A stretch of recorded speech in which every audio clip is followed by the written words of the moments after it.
President Trump getting a boost from Latino voters in Texas and Florida this election. His predecessor, though, is offering a controversial take as to why that might be.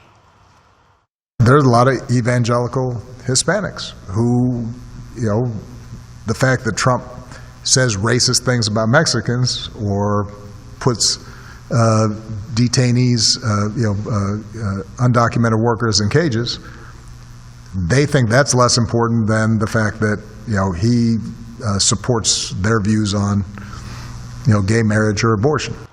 The Washington Post following up with this. Former President Barack Obama gave an answer that will fuel growing criticism of the Democratic Party. It's apparent deep misunderstanding of the Latino vote. Joining me now is Bianca, president of Latinos for Trump, a grassroots organization that's not affiliated with the campaign, and Michael Starr Hopkins, a Democratic strategist and founder of the John Lewis Brigade Project. Thank you both for being here. Bianca, let's start with you. So President Obama's explanation for President Trump's support with Latinos is they're simply willing to overlook bigotry because they are essentially bigoted themselves in their religious views. Is that what he's saying? I think, actually, thank you so much, Will, for inviting me on and having to come and clarify some rhetoric that the previous president has bestowed upon our communities.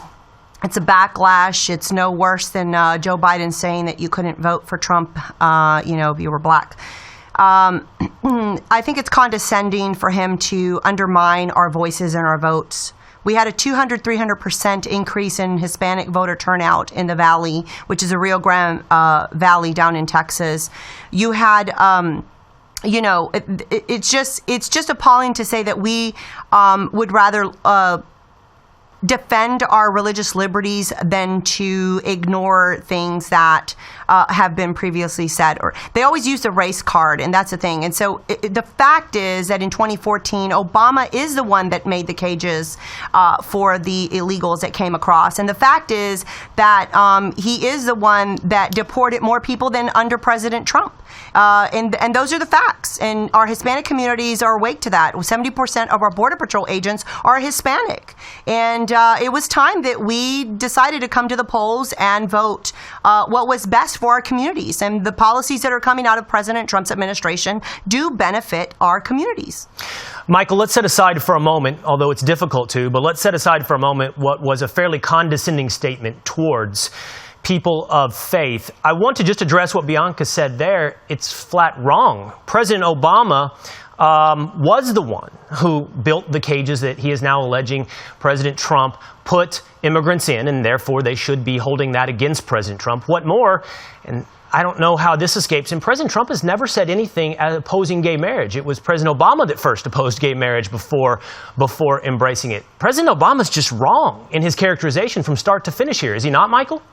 No, President Obama's point was that the Hispanic and Latino community have often been used as a pawn in political games. And so when religion is used as a wedge issue, which is often used as, at the ill of addressing issues like immigration, addressing issues like economic justice, it does no one a service. There's a reason why there's such a big disparity between the Latino vote for people that are 18 to 25 and the older Latino vote, 35 to around 52. It's because Republicans have been successful at using words like socialism against Democrats in a way that Democrats haven't been able to counter. With all due respect, it would seem to me that issues of socialism are substantive policy issues. Faith itself is a substantive policy issue.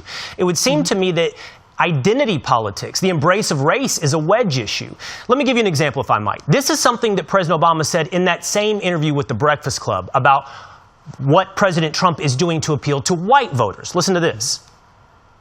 You've seen created in Republican politics this sense that white males are victims, like they're the ones who are like under attack, which obviously doesn't jibe with both history and data and economics, but that's a sincere belief. Michael, every time I look up, what's happening here is we're waving our hand at real issues, government growth, faith, and having Democrats remind everyone, you're forgetting they're racist. I keep trying to tell you they're racist. And yet he's growing, President Trump, his vote with African Americans. That went up in this past election with Latino voters. It seems that nobody's hearing this, and yet President Obama is doubling and tripling down on this identity politics. But for the last 4 years, President Trump has been the president, and he hasn't been able to push through successful legislation because he has focused on this grievance politics, this idea that rather than focusing on policy, we're going to argue that it's the country that's unfair to white America, that it's the changing demographics that are going to take away money and resources from middle America. It's the dog whistles that you and I both know are part of the political game, but have been used in a way that haven't been used since George Wallace. Bianca, go ahead. Well, this is the thing about the left and I'm sorry, I just disagree.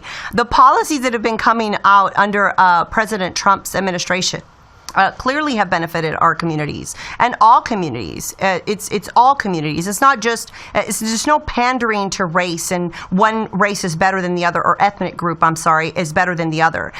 We had the lowest unemployment for blacks and Hispanics. We had the fastest growing Thank you, President Obama. Small business. No. That was under this president in the past 4 years. I know you like to take credit, but as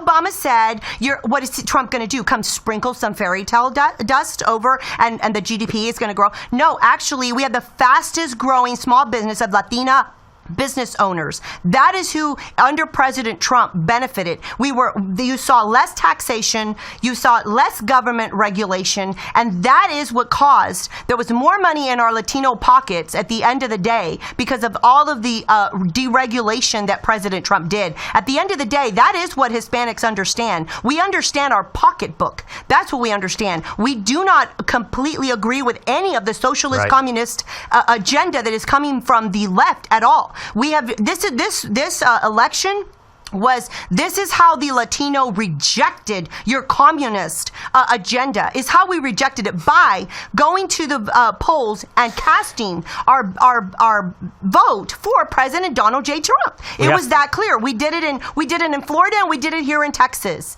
President Trump increased his vote. President Trump increased his vote among Latinos, among African Americans, among LGBTQ, and it would seem to me that would be a reflection of a desire to embrace his policies, not believing that he is a racist. I'm sorry, we're going to have to leave it here because I'm out of time. Go ahead. And I'm sorry, Will. And yes. Will. He is the first that has a cabinet member who is an openly LGBTQ. I suspect this isn't the last we'll hear of this debate, though. Michael, Bianca, thank you both so much for your time. Take care, Will. Congratulations on everything. Thank you. 5 months ago, former MMA fighter Tito